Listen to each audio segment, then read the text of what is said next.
بسم اللہ الرحمن الرحیم۔ حضرت ابو ذر غفاری رضی اللہ عنہ سے مروی ہے، کہتے ہیں کہ میں ایک دن حضور صلی اللہ علیہ وآلہ وسلم کی خدمت میں پہنچا تو آپ اس وقت سفید کپڑا اوڑھے سوئے ہوئے تھے۔ پھر کچھ دیر بعد میں حاضر ہوا تو آپ بیدار ہو چکے تھے۔ اس وقت آپ نے فرمایا، جو کوئی بندہ لا الہ الا اللہ کہے اور پھر اس پر کسی کو موت آ جائے تو وہ جنت میں ضرور جائے گا۔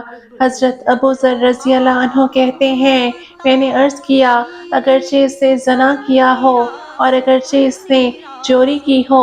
آپ صلی اللہ علیہ وآلہ وسلم نے ارشاد فرمایا، ہاں، اگرچہ اس نے زنا کیا ہو، اگرچہ اس نے چوری کی ہو۔ ابو ذر رضی اللہ عنہ کہتے ہیں، میں نے پھر عرض کیا اور 3 بار لگاتار یہی سوال پوچھا۔ رسول اللہ صلی اللہ علیہ وآلہ وسلم نے پھر ارشاد فرمایا، ہاں، اگرچہ اس نے زنا کیا ہو، اگرچہ اس نے چوری کی ہو۔ ابو ذر رضی اللہ عنہ کہتے ہیں، میں نے پھر تعجب سے عرض کیا، یا رسول اللہ صلی اللہ علیہ وآلہ وسلم، لا الہ الا اللہ کی شہادت دینے والا جنت میں ضرور جائے گا، اگرچہ اس نے زنا کیا ہو اور اگرچہ اس نے چوری کی ہو۔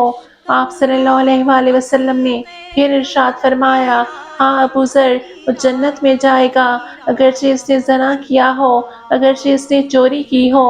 اس حدیث میں بھی لا الہ الا اللہ کہنے سے مراد دین توحید یعنی اسلام پر ایمان لانا اور اس کو اختیار کرنا ہے، اور بے شک جو شخص اس دین توحید پر صدق کے دل سے ایمان رکھتا ہوگا وہ ضرور جنت میں جائے گا۔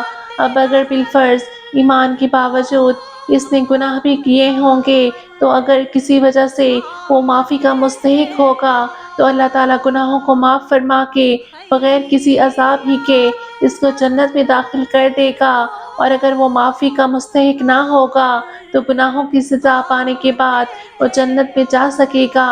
بہرحال دین اسلام پر صدق کے دل سے ایمان رکھنے والا ہر شخص جنت میں ضرور جائے گا، اگرچہ دوزخ میں گناہوں کی سزا بھگتنے کے بعد ہی جائے۔ حضرت ابو ذر رضی اللہ عنہ کی اس روایت کا مطلب اور مفاد یہی ہے۔ حضرت ابو ذر رضی اللہ عنہ نے جو بار بار اپنا سوال دہرایا تو اس کی وجہ غالباً یہی تھی کہ چوری اور زنا کو سخت ناپاک گناہ جاننے کی وجہ سے ان کو اس پر تعجب تھا کہ ایسے ناپاک گناہ کرنے والے بھی جنت میں جا سکیں گے۔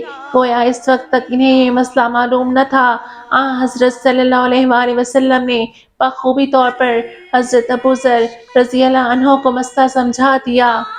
آج کے دور میں ہمیں یہ بات سمجھ لینی چاہیے، حضرت ابو ذر رضی اللہ عنہ کے اس تعجب پر اور اس سوال کی وجہ سمجھنا اس لیے مشکل ہو گیا ہے کہ ہم نے اسلام ہی میں آنکھ کھولی ہے، اور اس کا مطلب یہ بھی نہیں کہ اللہ تعالیٰ کی طرف سے معافی مل جانے کے خیال سے ہم گناہ پہ گناہ کرتے چلے جائیں۔ اللہ پاک ہم تمام مسلمانوں کے لیے اپنی رحمت کی در کھول دے، آمین۔